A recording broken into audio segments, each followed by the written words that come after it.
Comscore नुसार आता isakal.com आहे देशातील नंबर 1 ची मराठी न्यूज वेबसाईट। प्रत्येक अपडेटसाठी isakal.com ला नक्की भेट द्या।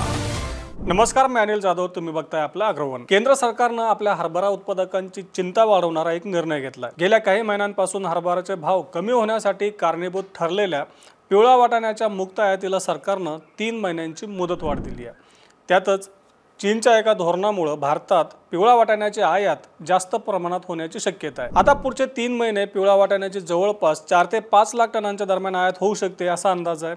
पण नेमकं याच काळामध्ये आता आपल्या शेतकऱ्यांचा देखील हरभरा बाजारामध्ये दाखल होतोय।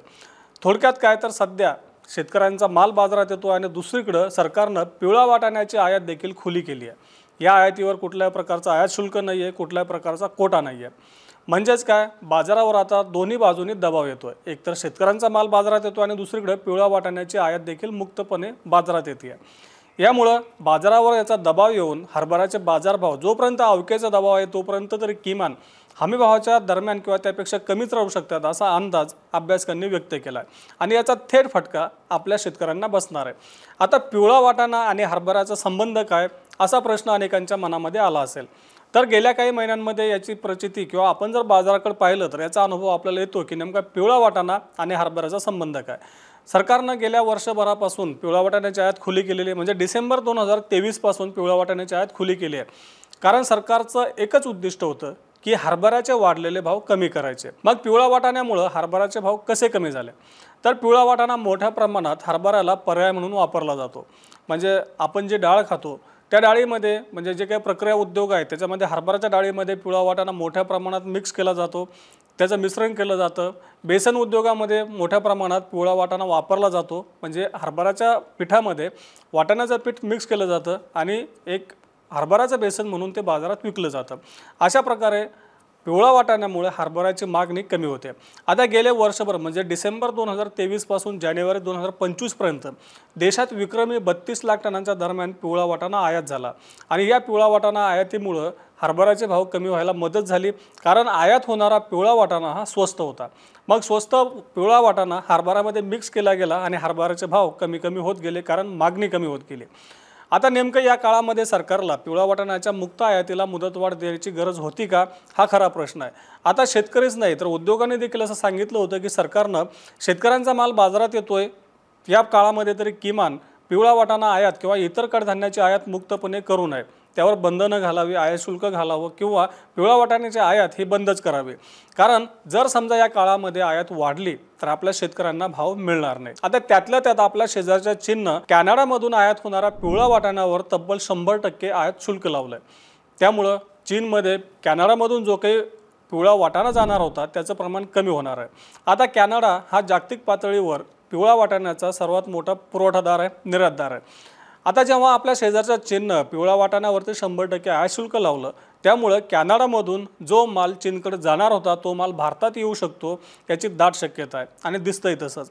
त्यामुळे भारतात पुढच्या 3 महिन्यांमध्ये पिवळा वाटाण्याची आयात किमान 4 ते 5 लाख टनांच्या दरम्यान पोहोचेल असा अंदाज अभ्यासकांनी व्यक्त केला आहे। म्हणजे चीनने जे आयात शुल्क लावलंय त्या आयात शुल्काचा फटका आपल्या देशातल्या शेतकऱ्यांना बसू शकतो, हरभरा उत्पादकांना बसू शकतो अशी शक्यता निर्माण झाली आहे। आता सरकारनं पिवळा वाटाण्याची आयात 3 महिन्यांसाठी खुली केली असतानाच दुसरीकडे आपल्या शेतकऱ्यांचा हरभरा आता बाजारामध्ये येतोय।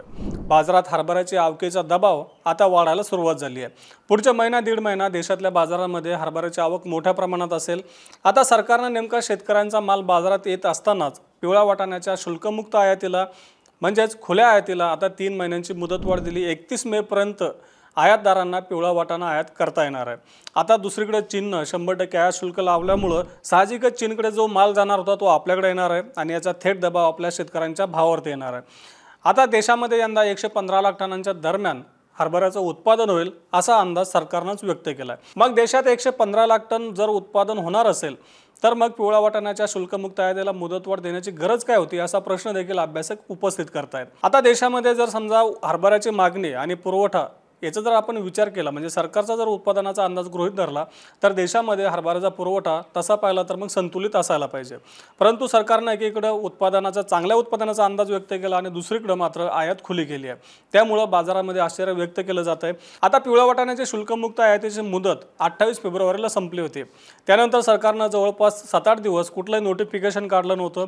त्यावेळी देखील बाजारामध्ये अशी चर्चा होती की सरकार जोपर्यंत नोटिफिकेशन काढत नाही तोपर्यंत सरकारच्या कुठल्याही धोरणावरती विश्वास नाही। म्हणजे बाजारामध्ये सुरुवातीचे 2 दिवस हरभऱ्याच्या दरामध्ये आपल्याला 50 रुपयांच्या दरम्यान वाढ पाहायला मिळाली, परंतु ती वाढ टिकली नाही, कारण सरकार कधीही कोणत्याही प्रकारचं नोटिफिकेशन काढू शकतं अशी भीती बाजारामध्ये होती आणि ही भीती खरी ठरली। शेवटी सरकारनं सोमवारी म्हणजे 10 मार्चला नोटिफिकेशन काढलं आणि पिवळ्या वाटाण्याच्या शुल्कमुक्त आयातीला 3 महिन्यांची मुदतवाढ दिली, म्हणजे 31 मार्चपर्यंत मुदतवाढ दिली। म्हणजे बाजारामधला अंदाज खरा ठरला।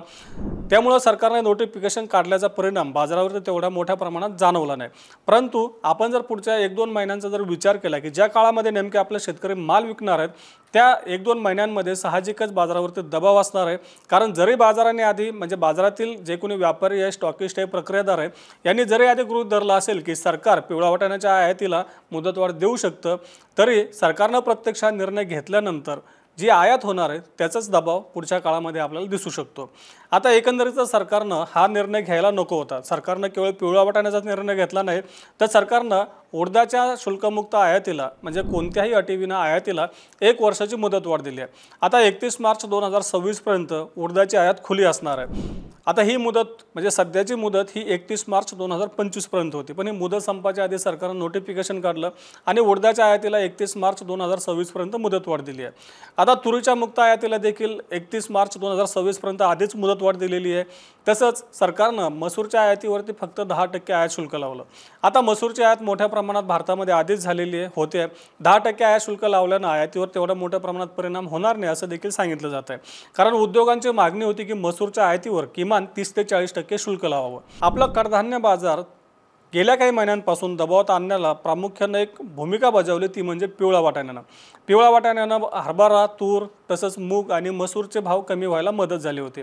सरकारनं पिवळ्या वाटाण्याच्या आयातीला मुदतवाढ देऊन कडधान्य बाजारावरचा दबाव कायम ठेवला असं अभ्यासकांचं म्हणणं आहे। आता एकूणच सरकारनं आपला हरभरा बाजारात दाखल होण्याच्या ऐन वेळेवर हा जो काही निर्णय घेतला त्याविषयी तुम्हाला काय म्हणायचं आम्हाला कमेंट बॉक्समध्ये नक्की कळवा। तसं रोज सायंकाळी 8 वाजता मार्केट इंटेलिजन्स सेगमेंटमधून आपण शेतीमालाचा बाजारभाव, सरकारची धोरणं यांचा आढावा घेत असतो। त्यासाठी आपल्या ॲग्रोवनच्या चॅनलला नक्की सबस्क्राईब करा आणि हा व्हिडिओ जास्तीत जास्त शेतकऱ्यांपर्यंत पोहोचवण्यासाठी लाईक आणि शेअर करायला विसरू नका।